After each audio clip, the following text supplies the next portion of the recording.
to just take you through how to put a border on a random kind of image. Well, I guess a random size and a random shape, and just some of the ins and outs of it all.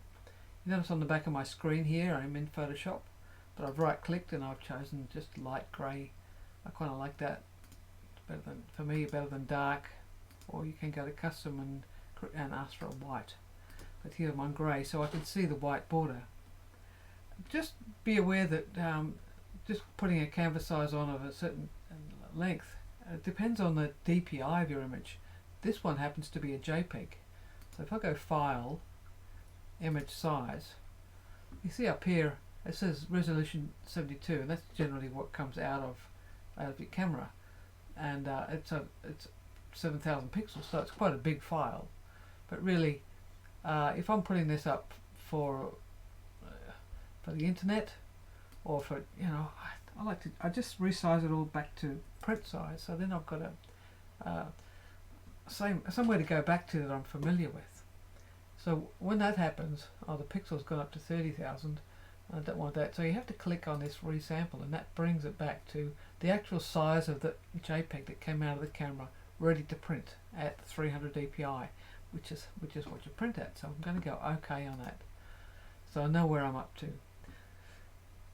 Then it's all a matter of putting a title, and I can call this, click it down here. I'll click the type tool. I'll click on this and put it down the bottom, highlighting it.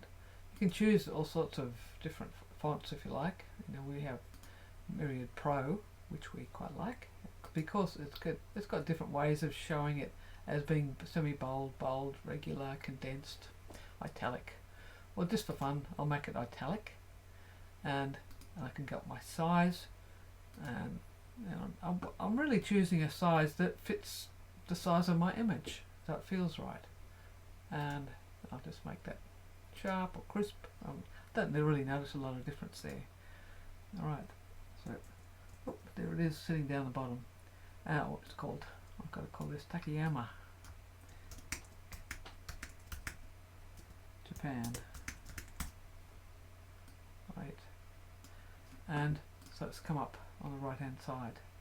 Oops, a bit of a typo. That's pretty normal for me. Just get, oh crikey, delete. Click on the word again. Should highlight it, and that brings it back. Looks a funny little bit pixelated, perhaps because I've got my screen at a lower DPI, so everything in Photoshop looks bigger and easier for you to follow. Right. So this one now, I then bring the opacity down. You could choose a tone of grey instead, and if you choose a kind of tone of grey, you have to come up to the top here, and you can choose grey if I wanted it. But if I just choose black each time, then I just change that percentage of grey to suit the image, whether it be really dark or quite light, depending on how big I want people to see it. That's number one. So it's really up to you and your own aesthetic about how big you want the words to be and how much you want people to read them. So if I wanted really people to see this much bigger, I could go to 48. Maybe that's better. Go back to just the move tool, and that brings that allows me to move it around, I guess. There you go. I'll leave it like that. Yeah, so now click on the type tool again and click back into the image, and it makes a new layer, you'll see on the right. Now to make the copyright symbol, it's the Option G on your keyboard. And that's me, Jackie Rankin. Right, and then it automatically will, at the end of that, will go to that move tool that you can see within the type tool. So there are times when you can move it around within the type tool, and sometimes where you have to actually click back onto that move tool to move it around. So now it's there. I'll just bring that opacity back down to the top one, click on the top and move the little slider to suit. I mean, when you're posting for the net, people are not going to say, oh, that looks a little bit lighter, oh, that looks a bit darker. They're just going to, oh, yeah, that's okay. Alright, so that's those two. I will need to flatten those now. So I'll go image. No, I won't. Yes, I will. I'll go to layer. Layer, flatten image. Or I could have done merge visible. That would have been alright.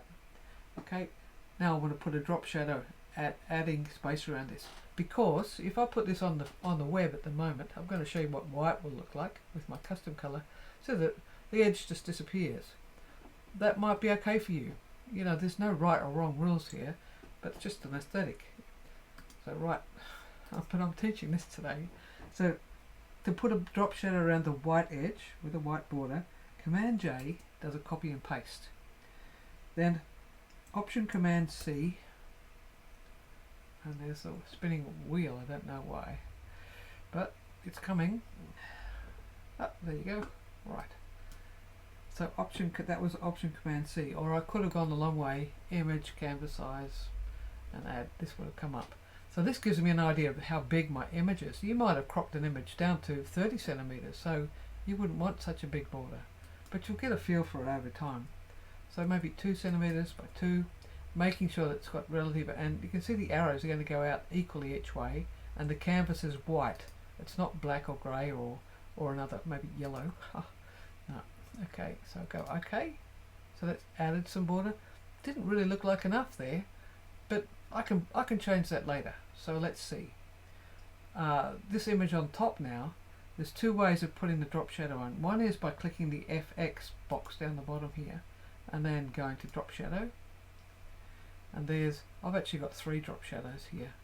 1, 2, 3 different ones that I've sort of made over time. So I'll just leave it on that top one for now. Okay.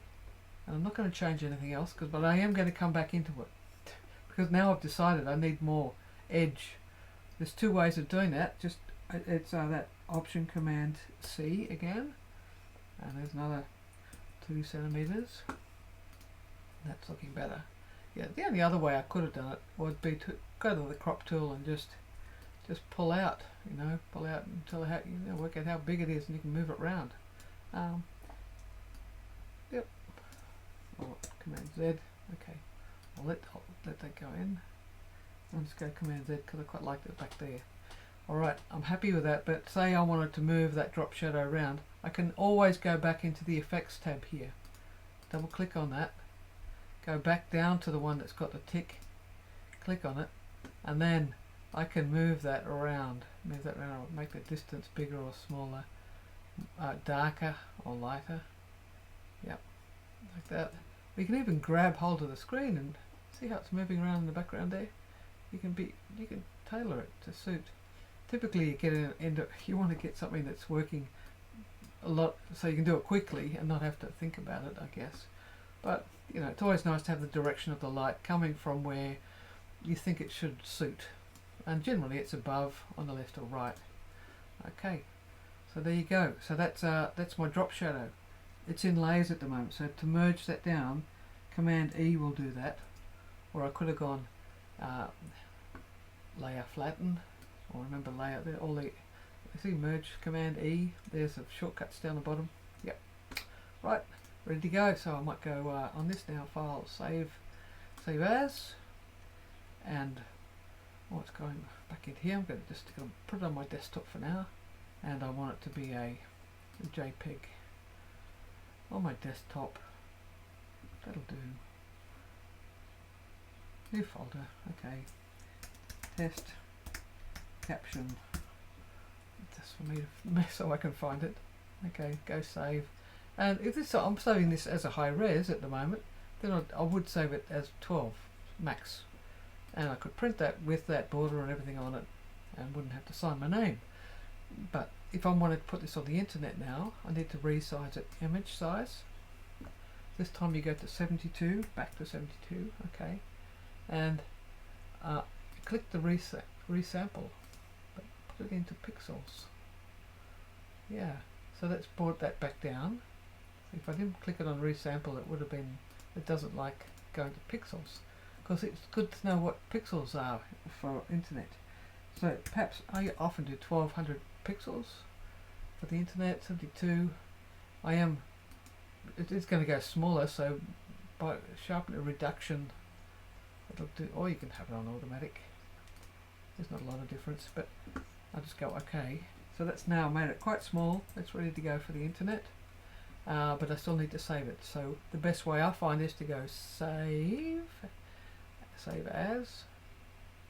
Oh no, I did that wrong. File, I want to go save, export. There we go, export, and then save for web. So what this does, it compresses it even more. It brings up two side by side. One that's compressed. This one on the left is 3.6 megs, and then once it's compressed, it's going to 546K, and you get to see whether there's a lot of difference between the two. Only if you have, if up here you have the 2 up clicked. So there's 4 up and there's optimized, but I just find that really handy having the 2 up. And then over the right hand side, how much quality do I need to keep it looking good? So down at really low quality, it's going really quite mushy. So I had it at around about 60 or 50 in progressive. You know, that says medium low. That's another way of doing it, but you can copy this if you like, saying the image size, and then I'll go save. And now see, it's put all the any spaces that I've had, it's put little dashes between, because that's the way it likes it. I'm saving it back into the same folder. Save. So now it's ready for me to put up on the internet. I may have put some metadata on it, which is in Bridge, but I'll talk about metadata another time. Ready to go. Hope that's made sense. Just wing it, have some practice, and I'm sure you'll get the hang of it.